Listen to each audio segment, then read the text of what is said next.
નમસ્કાર મિત્રો, આજે અમારો બીજો દિવસ અને કાલે જે વૃક્ષ વાયા હતા એમને આજે પાણી પાવાનું છે, પછી યારે વૃક્ષ વાવશે. એટલે તમે બધા પણ આ વિડીયોને એટલો શેર કરો પણ બીજા બધા પણ વૃક્ષો વાવી. જો તમે વૃક્ષ ના વાવી શકતા હોય તો અમને સપોર્ટ કરો અને અમને મોટિવેટ કરો. મિત્રો, કાલે આપણે વૃક્ષ વાવ્યા હતા એને આજે પાણી પાવાનું છે અને આ બીજા વૃક્ષ લાવ્યા છે વાવવાના છે. તમે 50,000ની એસી લાવો એના કરતાં એક વૃક્ષ વાવો સારું. 50,000ની એસી ચાલીને કદાચ 2 વર્ષ સુધી ચાલે, અને આ વૃક્ષ વાવો તો 100 વર્ષ સુધી તમારા છોકરા અને તમારું ભવિષ્ય સુધરે.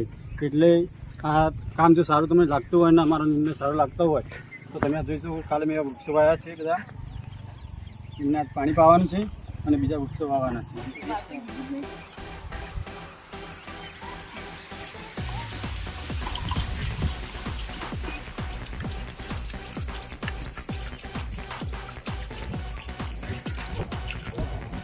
મિત્રો, તમે જોઈ શકો છો કાલે આપણે વૃક્ષ વાવ્યું, જાબડાનું વૃક્ષ વાવ્યું, એને આજે પાણી પાયું છે.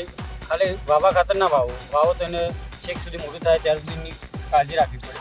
વૃક્ષ વાવવાથી કંઈ ન થાય, એની પણ પૂરેપૂરી કાળજી રાખવી પડે. અને જેમ બને એમ તેને પાણી, અને એમાં તો હવે સારું છે, સામે ચોમાસું આવે છે એટલે તમારે એટલી બધી મહેનત કરવાની છે નહીં. દરેક જણ એક વૃક્ષ તો વાવજો, અને વૃક્ષ ના વાવી શકો તો કંઈ નહીં, ખાલી કમેન્ટમાં તમે કરજો, તમારું નામ લખજો, અમે વૃક્ષ વાવી દેજો. ક્યાંથી જોશો ખાલી એટલે તમે કમેન્ટ કરજો, અમે તમારા માટે એક વૃક્ષ વાવી દઈશું. અને ખાલી ચેનલને સબસ્ક્રાઈબ કરવા રાખજો.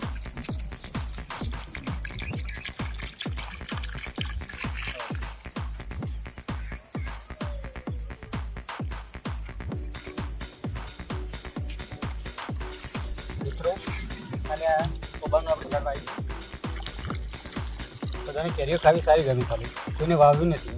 તો મિત્રો પ્લીઝ, આ કામ તમને સારું લાગતું હોય, દિલથી સારું લાગતું હોય, ના કામ સારું છે, એકદમ સારું છે, તો મારું ચેનલ લાઈક કરો, શેર કરો. અને તમે જો સપોર્ટ આપશો તો આવા 1,000 વૃક્ષો અમે વાવીશું.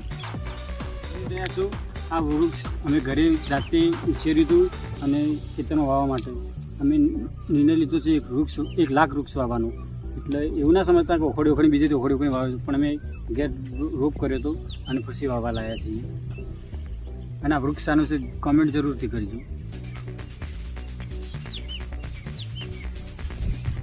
ભાઈ પૂરવાનું ત્યાં પાણી રહેશું થોડું.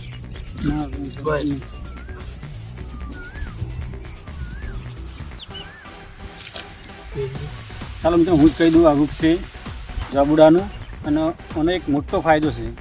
કોઈને ખબર હોય તો કમેન્ટ કરજો, અને હું તમને જણાવી દઉં છું કે જાબુ ખાવાથી આપણે શરીરમાં ગમે જેટલા પેટની અંદર બાળ ગળી જવાય ને એ કોઈથી ના નીકળી શકે. પણ એ જાબુ એવું પડે છે કે ગમે જેટલું તમે બાળ હોય શરીરના હોટેલમાં ફસાઈ ગયેલા એ જાબુ ખાવાથી ગળીને નીકળી જાય છે, અને પથરી પણ નીકળી જાય છે. એટલે આપણા શરીર માટે એકદમ ગણાય છે જાબુ.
માતાજી મિત્રો, તો તમે જોઈ શકો છો કે અમે આજે જે બીજો દિવસ હતો ઝાડ વાવવાનો, તો અમે ઝાડ વાવી લીધા છે.